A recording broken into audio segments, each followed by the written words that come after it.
ஓம் ஸ்ரீ குருப்யோ நமஹ.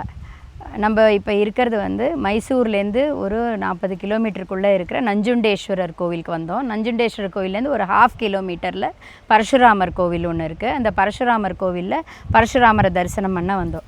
இங்கே பரசுராமர் கோவிலோட தாத்பரியம் என்னென்னாக்கா, இங்கே ஆக்சுவலாக சுயம்புவாக இருக்கார் பரசுராமர்.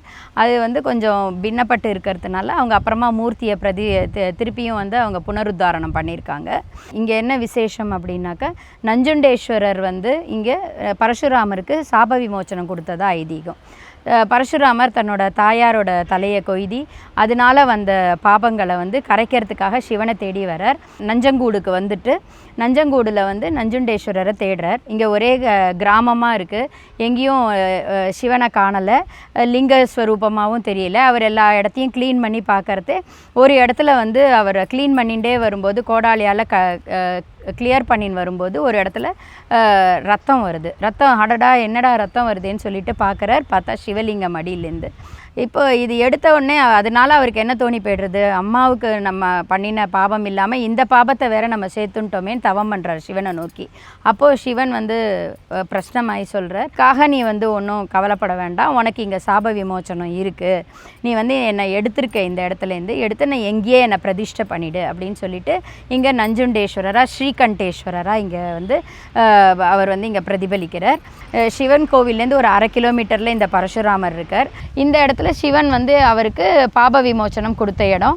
அதனால இங்கே எல்லாருமே ஸ்ரீகண்டேஸ்வரா கோவிலுக்கு வரவங்க எல்லாருமே அங்கே வீரபத்ர சுவாமி, தாக்ஷாயினி, தக்ஷனோட சேர்த்து எல்லாரையும் தரிசனம் பண்ணிவிட்டு இங்கே பரசுராமர் கோவிலையும் பார்த்து பரசுராமரை தரிசனம் பண்ணிட்டு இங்கே பாப விமோச்சனத்தை அடையணுங்கிறது ஐதீகமாக இருக்குது.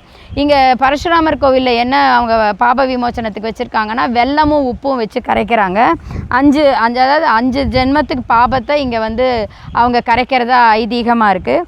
5 வெல்லம் அதுக்கு மேலே உப்பு வச்சு இங்கே கொடுக்குறாங்க. இதை கொண்டு பரசுராமர் கோவிலில் நம்ம நைவேத்தியம் பண்ணி, அவரே பட்டாச்சாரியாரே நைவேத்தியம் பண்ணி கொடுக்குறாரு. அதை கொடுத்துட்டு அவரை இதை வச்சுட்டே நம்ம பிரதட்சணம் பண்ணிவிட்டு இங்கே வழி போகிற நதி கபிலா ஒரு பக்கமும், ஒரு பக்கம் ஸ்வர்ணா நதி இருக்குது. வெல்லம் உப்பு எல்லாத்தையும் கொண்டு தன்னோட பாவங்களை கழிக்கிறதுக்காக அதை கரைச்சி விட்டுடுறாங்க. நம்ம இந்த வெல்லமும் உப்பும் எப்படி கரையிறதோ அந்த மாதிரி நம்ம தெரிஞ்சும் தெரியாமல் செய்த பாபங்கள் எல்லாமே கரையிறதா ஐதீகமாக இருக்குது. கண்டிப்பாக நஞ்சுண்டேஸ்வரர் ஸ்ரீகண்டேஸ்வரா பார்க்க வரவா எல்லாருமே பரசுராமரை பார்த்துட்டு தான் இந்த யாத்திரையை கம்ப்ளீட் பண்ணுறா.